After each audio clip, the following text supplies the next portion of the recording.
Ay, okay fam. So, dito tayo ngayon. Naghihintay tayo ng mapagbibigyan natin ng ipo-full tank natin yung tricycle driver or MC taxi driver man. Kasi ayun, merong kakarating. Kuya, dito.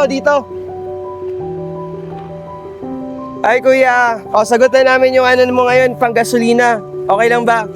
Okay lang po. Okay. So, sir, ilang taon na po kayong nagmamaneho ng MC taxi? Bali, 7 taon na po. Sa una, ayos naman. Pero ngayon, nagmamahal yung kasi. Ngayong mahal na yung gasolina, Yung kita. nababawasan. Kadalasan po sa isang araw, magkano po yung ginagasto nyo pang gasolina po? Sa ngayon. Sa ngayon.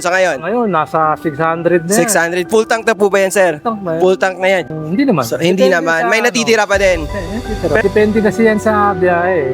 Minsan, depende sa araw. O depende sa mas maaga ka.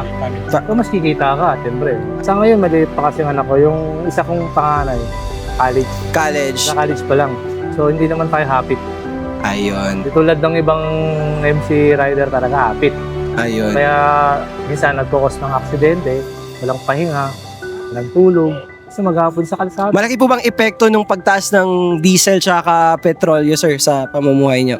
Naku, malaki talaga epekto niyan.